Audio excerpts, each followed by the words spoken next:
Some places have a certain gravity to them, usually rooted in an idea, be that freedom, a fresh start, or adventure. For over a century, the American West has been synonymous with these words. In the last 30 years, a small town resting in the shadow of Mount Hood has grown into the central hub for those with a penchant for the outdoors. One of the few places in the world where in a single day you can kiteboard, snowboard, mountain bike, or surf. My friends, this is Hood River.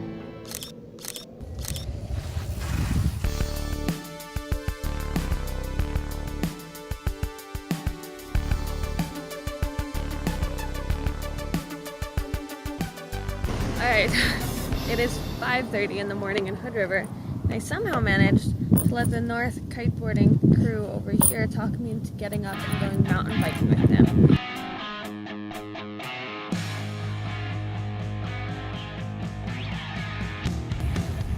Now, Hood River is known for its wind sports, but for the locals, mountain biking is a huge part of the lifestyle.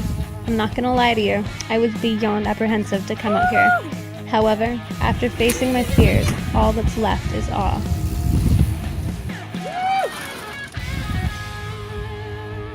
Hey, this is Veness with Mac Kiteboarding. We are in Hood River, Oregon today, and I love this place. This has got one of the best outdoor adventure communities I've ever seen. The food is amazing, the coffee is amazing, the people are cool. The outdoor scene, mountain biking, kiteboarding, windsurfing, snow, there's a mountain back there for you winter lovers. Hood River is awesome. So, as you saw this morning, we went mountain biking, and it was hectic. It was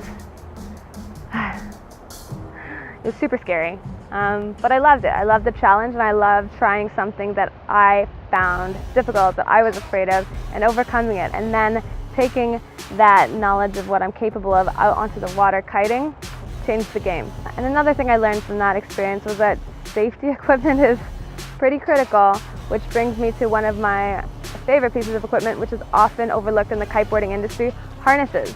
A lot of people worry about their kites and their boards and their bar, but the harness is kind of the key to the whole game. Think about your harness like a pair of shoes. If you are wearing an uncomfortable, ill-fitting pair of shoes, walking is going to suck. Everything you do in your shoes is going to be horrible. Just like kiteboarding, if you're wearing a harness that is not fitted well or is uncomfortable, everything you do in kiting will be brutal, even if you have the greatest kite and greatest board out there. So today we are talking about harnesses. So let's get into it. Harnesses. We're talking about the fit, what type of harness to get for your style of riding, and how to adjust it so that you are comfortable out on the water. Now, there's a lot of different harnesses out on the market today. You've seen like hard shell and composite materials. There's a typical like soft shell harness. There are hybrids that have some structure in the harness but are made from soft materials, and of course there's a seat harness for the beginners out there. We've got wave harnesses that have a different setup on the rope for everyone that's out riding waves, and there's several options. So how do you know which harness is for you?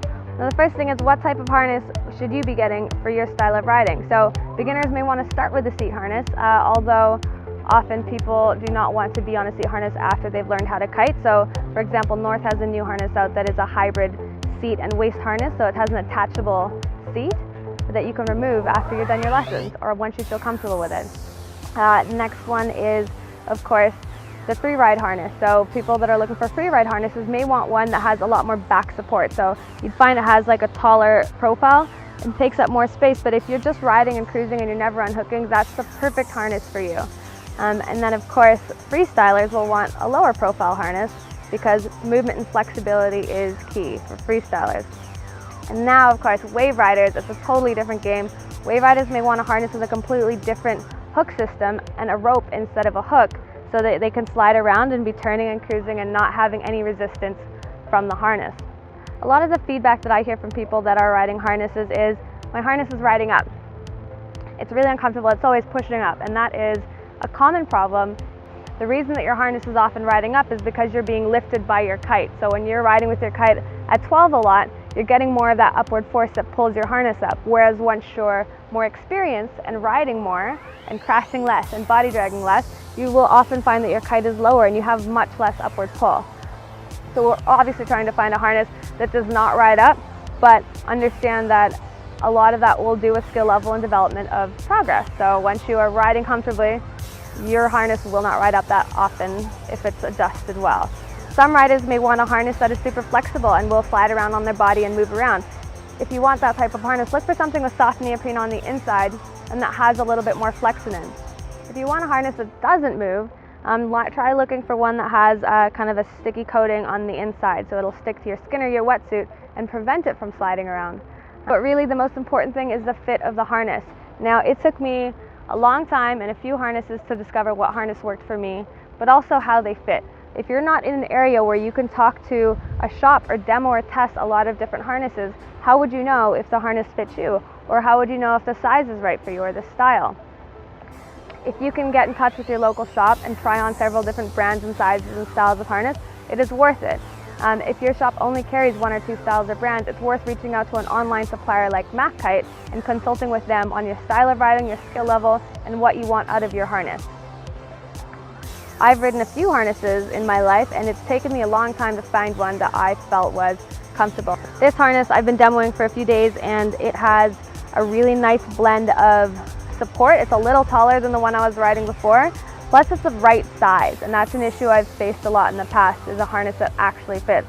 This harness fits well, really well, but it also has this kind of coating on the inside that does prevent it from moving, so it's meant to fit, and it's meant to fit well, and it's meant to be really comfortable. There are a few brands out there that consider comfort one of the top priorities in harness design, and I think the comfort is the most important thing. If you're not comfortable in your harness before you get on the water, you're not going to be comfortable on the water. So make sure that when you're putting it on and testing it and sliding it around and yanking on it, that it feels comfortable and that it fits well, because it's not going to be better just because you're out on the water. So how do you know if a harness fits? Well, you put it on, and there are a few rules to help you know if the harness is the right size for you. And one of them is to look where your buckle placement is. So your buckles should be right in line with the seam of a t-shirt. So they're meant to be right on the sides of your body. If your buckles are too far back, your harness is too small. If your buckles are too far forward, your harness is too big. The buckles, like you can see here, are fitting right in line with the seam of my t-shirt. That is the perfect size. Now, the next fit technique, or to check if your harness fits well, is the 3-finger rule. So you should have 3 fingers between the buckles and this part of your harness, the hook. So I have 3 fingers on both sides, which is lovely because this harness fits really well. This is the best fitting harness I've had. It took a lot of trying on and testing harnesses to find one that was really ideal. So get a harness on you, play around with it, shift it, this one, pull, test, get out on the water with it, borrow your friends' harnesses to see what works for you. But most importantly, look for a harness that is comfortable. Look for one you like. You're going to be using it every day, every session on the water. So my last piece of advice, of course, is to test out as many harnesses as you can and focus on comfort. Comfort is king for your perfect harness. If you have any questions about what kind of harness you should get, reach out to us at Kite or post it in the comments. We will do our best to answer you and help you get linked up with your perfect harness. And of course, please like this vlog, share it with your friends that have some questions about harnesses, and if you have any ideas for our next vlog, post it in the comments below. This has been Veness reporting in from Hood River. I will see you next time on Chasing the Dream.